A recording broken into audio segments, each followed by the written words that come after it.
Hello friends, welcome to GK mind game. ಪ್ರಶ್ನೆಗಳ ಸಂಪೂರ್ಣ ಮಾಹಿತಿಗಾಗಿ ವಿಡಿಯೋನ ಎಲ್ಲೂ ಸ್ಕಿಪ್ ಮಾಡದೆ ಕಂಪ್ಲೀಟ್ ಆಗಿ ನೋಡಿ. ಇವತ್ತಿನ ಪ್ರಶ್ನೆಗಳಲ್ಲಿ ಮೊದಲನೇ ಪ್ರಶ್ನೆ, ಪ್ರತಿದಿನ ಯಾವುದನ್ನು ಸೇವಿಸುವುದರಿಂದ ಕಣ್ಣಿನ ಆರೋಗ್ಯವನ್ನು ಕಾಪಾಡುತ್ತದೆ? ಆಪ್ಷನ್ಸ್: ಎ ಬಾಳೆಹಣ್ಣು, ಬಿ ಬಾದಾಮಿ, ಸಿ ಮೊಟ್ಟೆ, ಡಿ ಪೇರಳೆ.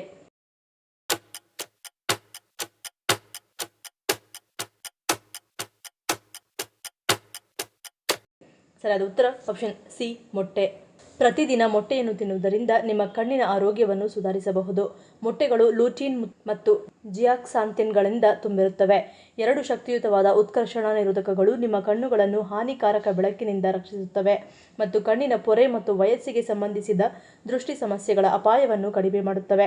ಪ್ರತಿ ಮೊಟ್ಟೆಯು ಈ ಉತ್ಕರ್ಷಣ ನಿರೋಧಕಗಳ ಸುಮಾರು 252 ಮೈಕ್ರೋಗ್ರಾಂಗಳನ್ನು ಹೊಂದಿರುತ್ತದೆ. ಇದು ಇತರ ಮೂಲಗಳಿಗಿಂತ ಹೆಚ್ಚು ಸುಲಭವಾಗಿ ಮೊಟ್ಟೆಗಳಿಂದ ಹೀರಲ್ಪಡುತ್ತದೆ. ಇದು ನಿಮ್ಮ ಕಣ್ಣುಗಳಿಗೆ ಉತ್ತಮ ರಕ್ಷಣೆಯನ್ನು ಒಳಗೊಂಡಿರುತ್ತದೆ.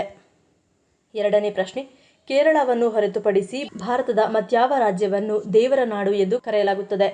Options: A Himachal Pradesh, B Uttarakhand, C Tamil Nadu, D Sikkim.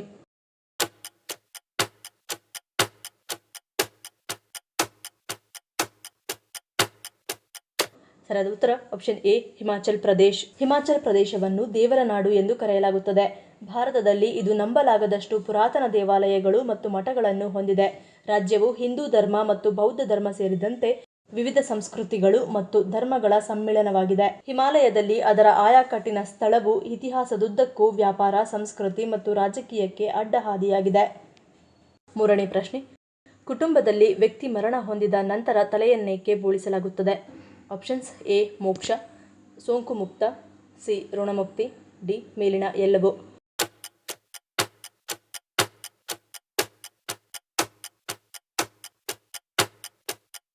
ಸರಿಯಾದ ಉತ್ತರ ಆಪ್ಷನ್ ಎ ಮತ್ತು ಬಿ.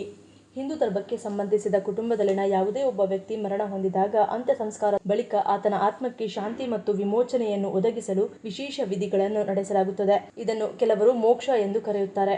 ಮೊಂಡನ ಸಂಪ್ರದಾಯವನ್ನು ಕೂಡ ಇದಕ್ಕಾಗಿಯೇ ಮಾಡಲಾಗುತ್ತದೆ.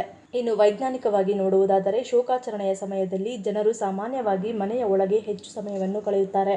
ಅಲ್ಲಿ ಗಾಳಿಯು ತೇವ ಮತ್ತು ಕೊಳಕು ಅವರ ದೇಹದ ಮೇಲೆ ಸಂಗ್ರಹವಾಗುವುದು. ಕೊಳಕು ಮತ್ತು ಬೆವರು ಕೂದಲಿನಲ್ಲಿ ಸಂಗ್ರಹವಾಗುತ್ತದೆ. ಇದರಿಂದಾಗಿ ಸೋಂಕು ಹರಡುವ ಅಪಾಯವಿರುತ್ತದೆ. ತಲೆ ಬೋಳಿಸಿಕೊಳ್ಳುವುದರಿಂದ ತಲೆಯನ್ನು ಸ್ವಚ್ಛವಾಗಿ ಮತ್ತು ಸೋಂಕು ಮುಕ್ತವಾಗಿಡಬಹುದು. ಜೊತೆಗೆ ರೋಗ ನಿರೋಧಕ ಶಕ್ತಿಯನ್ನು ಹೆಚ್ಚಿಸುತ್ತದೆ. ಆಯುರ್ವೇದ ಮತ್ತು ಯೋಗದ ಪ್ರಕಾರ ತಲೆ ಬೋಳಿಸುವ ಮೂಲಕ ದೇಹದ ಶಕ್ತಿಯನ್ನು ಸಮತೋಲನಗೊಳಿಸಬಹುದು. ತಲೆಯನ್ನು ಬೋಳಿಸುವುದರಿಂದ ಶಕ್ತಿಯ ಹರಿವು ಸುಧಾರಿಸುತ್ತದೆ ಎಂದು ಹೇಳಲಾಗುತ್ತದೆ. ನಾಲ್ಕನೇ ಪ್ರಶ್ನೆ, ಈ ಕೆಳಗಿನ ಯಾವುದು ವಿಶ್ವದ ಅತ್ಯಂತ ಪುರಾತನ ದೇಶಗಳಲ್ಲಿ ಒಂದಾಗಿದೆ? Options: A Portugal, B Singapore, C Cuba, D Sri Lanka.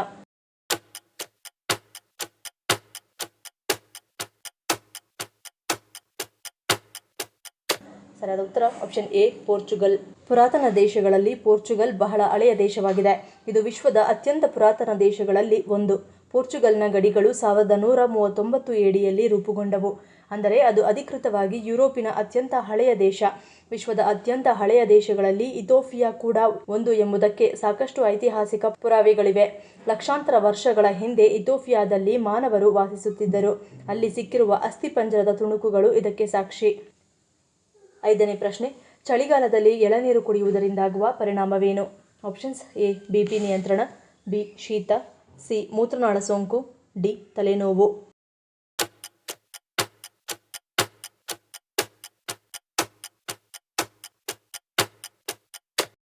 ಸರಿಯಾದ ಉತ್ತರ ಆಪ್ಷನ್ ಎ BP ನಿಯಂತ್ರಣ. ದಿನಕ್ಕೆ 1 ಅಥವಾ 2 ಬಾರಿ ಎಳನೀರು ಕುಡಿಯುತ್ತಿದ್ದರೆ ರಕ್ತದೊತ್ತಡ ನಿಯಂತ್ರಣದಲ್ಲಿರುತ್ತದೆ. ಎಳನೀರಿನಲ್ಲಿ ಬಹಳಷ್ಟು ಪೊಟ್ಯಾಷಿಯಂ ಇದ್ದು ಇದು ಆರೋಗ್ಯಕರ ರಕ್ತದೊತ್ತಡ ಮಟ್ಟವನ್ನು ಕಾಪಾಡಿಕೊಳ್ಳಲು ಸಹಾಯ ಮಾಡುತ್ತದೆ. ಎಳನೀರು ಕುಡಿಯುವುದರಿಂದ ಕೊಲೆಸ್ಟ್ರಾಲ್ ಮತ್ತು ಟ್ರೈಗ್ಲಿಸರೈಡ್ ಮಟ್ಟವನ್ನು ಕಡಿಮೆ ಮಾಡುತ್ತದೆ. ಇದನ್ನು ನಿಯಮಿತವಾಗಿ ಕುಡಿಯುವುದರಿಂದ ರಕ್ತ ಹೆಪ್ಪುಗಟ್ಟುವಿಕೆ ಮತ್ತು ಹೃದಯಾಘಾತ ಅಥವಾ ಪಾರ್ಶ್ವವಾಯು ಅಪಾಯವನ್ನು ಕಡಿಮೆ ಮಾಡುತ್ತದೆ. ಚಳಿಗಾಲದಲ್ಲಿ ಹೃದಯ ರಕ್ತನಾಳದ ಆರೋಗ್ಯವನ್ನು ಕಾಪಾಡಿಕೊಳ್ಳಲು ಕೂಡ ಸಹಾಯ ಮಾಡುತ್ತದೆ. ಎಳನೀರು ಕುಡಿಯುವುದರಿಂದ ಮೂತ್ರಪಿಂಡದ ಕಲ್ಲುಗಳ ರಚನೆಯನ್ನು ತಡೆಯಲು ಸಹಾಯ ಮಾಡುತ್ತದೆ. ಹೆಚ್ಚಿನ ಜನರು ಸಾಮಾನ್ಯವಾಗಿ ಚಳಿಗಾಲದಲ್ಲಿ ಒಣ ತ್ವಚೆಯ ಬಗ್ಗೆ ಚಿಂತರಾಗುತ್ತಾರೆ. ಇದಕ್ಕೆ ಎಳನೀರು ತ್ವಚೆಯನ್ನು ಆರೋಗ್ಯವಾಗಿಡಲು ಉತ್ತಮ ಆಯ್ಕೆಯಾಗಿದೆ.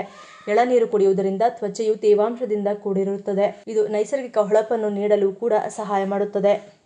ಆರನೇ ಪ್ರಶ್ನೆ, ಮೂತ್ರಪಿಂಡದ ಕಲ್ಲುಗಳ ಅಪಾಯದ ಸಮಸ್ಯೆಗೆ ಕಾರಣವೇನು? ಆಪ್ಷನ್ಸ್: ಎ ನೀರಿನ ಕೊರತೆ, ಬಿ ಬೊಜ್ಜು, ಸಿ ಮಧುಮೇಹ, ಡಿ ಮೇಲಿನ ಎಲ್ಲವೂ.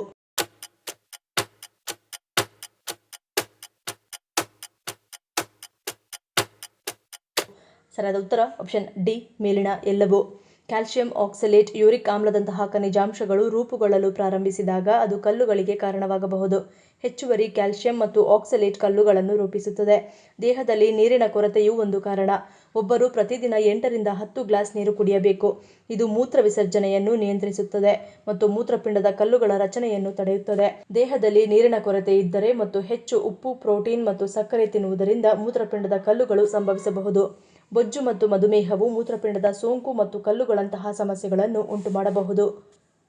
7ನೇ ಪ್ರಶ್ನೆ, ಹೆಚ್ಚು ಹೊತ್ತು ನಿದ್ದೆ ಮಾಡುವುದರಿಂದ ಯಾವ ದುಷ್ಪರಿಣಾಮಗಳಿಗೆ ಒಳಗಾಗಬೇಕಾಗುತ್ತದೆ? ಆಪ್ಷನ್ಸ್: ಎ ಹೃದಯ ಸಮಸ್ಯೆ, ಬಿ ಬಂಜೆತನ, ಸಿ ಖಿನ್ನತೆ, ಡಿ ಮೇಲಿನ ಎಲ್ಲವೂ.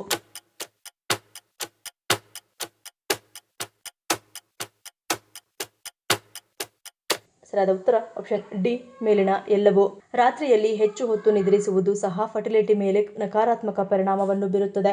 ಹೆಚ್ಚು ನಿದ್ರೆ ಮಾಡುವುದರಿಂದ ಗರ್ಭಿಣಿಯಾಗುವ ಸಾಧ್ಯತೆಯನ್ನು ಕಡಿಮೆ ಮಾಡಬಹುದು. ಹೆಚ್ಚು ಹೊತ್ತು ನಿದ್ರಿಸುವುದು ನಿಮ್ಮ ದೇಹದಲ್ಲಿ ಆಲಸ್ಯ ಮತ್ತು ಆಯಾಸವನ್ನು ಉಂಟುಮಾಡುತ್ತದೆ. ಇದು ನಿಮ್ಮನ್ನು ದೈಹಿಕವಾಗಿ ಕಡಿಮೆ ಚಟುವಟಿಕೆಯನ್ನು ಮಾಡುವಂತೆ ಮಾಡುತ್ತದೆ.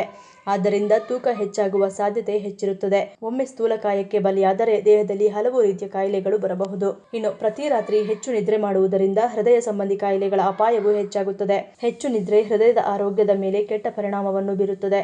ಇದರಿಂದ ಹೃದಯ ಸಂಬಂಧಿ ಕಾಯಿಲೆಗಳು ಬರಬಹುದು. ಇದಲ್ಲದೆ 10 ಗಂಟೆ ಅಥವಾ ಅದಕ್ಕಿಂತ ಹೆಚ್ಚು ಕಾಲ ನಿದ್ದೆ ಮಾಡುವುದರಿಂದ ಪಾರ್ಶ್ವವಾಯು ಸಾವಿನ ಸಾಧ್ಯತೆಯನ್ನು ಹೆಚ್ಚಿಸುತ್ತದೆ. ಅಷ್ಟೇ ಅಲ್ಲ, ರಾತ್ರಿ ಹೆಚ್ಚು ನಿದ್ದೆ ಮಾಡುವುದು ಮಾನಸಿಕ ಆರೋಗ್ಯದ ಮೇಲೆ ಕೆಟ್ಟ ಪರಿಣಾಮ ಬೀರುತ್ತದೆ. ಇದು ಖಿನ್ನತೆಗೆ ಒಳಗಾಗುವ ಸಾಧ್ಯತೆಯನ್ನು ಹೆಚ್ಚಿಸುತ್ತದೆ. ಖಿನ್ನತೆಯಿಂದ ಬಳಲುತ್ತಿರುವ ಜನರು ನಿದ್ರೆಗೆ ಸಂಬಂಧಿಸಿದ ಅನೇಕ ಸಮಸ್ಯೆಗಳನ್ನು ಹೊಂದಿರುತ್ತಾರೆ. 8ನೇ ಪ್ರಶ್ನೆ, ಮಧುಮೇಹಿಗಳು ಉತ್ತಮ ಆರೋಗ್ಯಕ್ಕಾಗಿ ತಪ್ಪದೆ ಯಾವುದನ್ನು ಸೇವಿಸಬೇಕು ಎನ್ನುತ್ತಾರೆ? ಆಪ್ಷನ್ಸ್: ಎ ಮೊಳಕೆಕಾಳು, ಬಿ ಸೊಪ್ಪು, ಸಿ ಏಡಿ, ಡಿ ಮೀನು.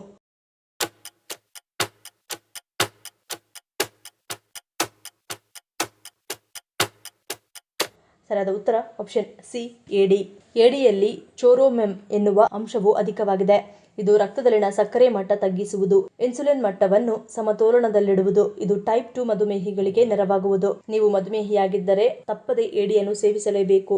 ಏಡಿ ಮಾಂಸದಲ್ಲಿ ಪ್ರೋಟೀನ್, ಸತು ಮತ್ತು ಒಮೆಗಾ 3 ಕೊಬ್ಬಿನಾಮ್ಲಗಳು ಇದ್ದು ಏಕಾಗ್ರತೆ ಹೆಚ್ಚಿಸುತ್ತದೆ.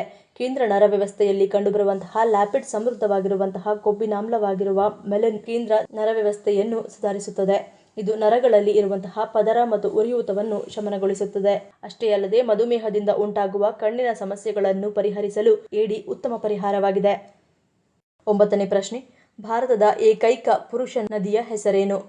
Options: A Mahanadi, B Krishna, C Tapti, D Brahmaputra.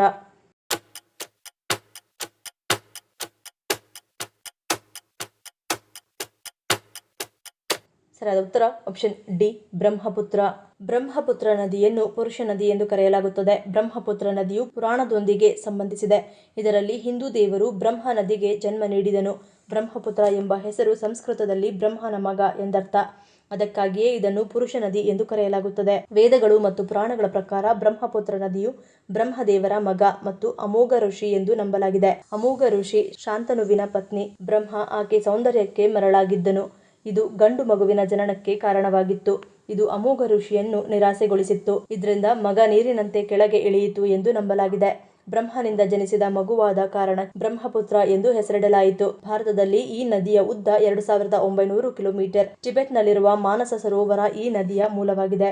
ಇದನ್ನು ಟಿಬೆಟ್ನಲ್ಲಿ ಸಾಂಗ್ಪೋ ಎಂದು ಕರೆಯುತ್ತಾರೆ. ಬ್ರಹ್ಮಪುತ್ರ ನದಿಯು ವಿಶ್ವದ 9ನೇ ಅಗಲವಾದ ನದಿಯಾಗಿದೆ. ದೇಶದ 3ನೇ ಅತಿ ದೊಡ್ಡ ನದಿಯಾಗಿದೆ. ಅಸ್ಸಾಂನಲ್ಲಿ ಈ ನದಿಯ ಮಂಜುಲಿ ಎಂಬ ದೊಡ್ಡ ದ್ವೀಪವನ್ನು ಸೃಷ್ಟಿಸಿದೆ. ಬ್ರಹ್ಮಪುತ್ರ ನದಿಯನ್ನು ಬೇರೆ ಬೇರೆ ಹೆಸರುಗಳಿಂದ ಕರೆಯಲಾಗುತ್ತದೆ. ಅರುಣಾಚಲ ಪ್ರದೇಶದಲ್ಲಿ ಈ ನದಿಯನ್ನು ದೇಹ್ ಮತ್ತು ಅಸ್ಸಾಂನಲ್ಲಿ ಬ್ರಹ್ಮಪುತ್ರ ಎಂದು ಕರೆಯಲಾಗುತ್ತದೆ.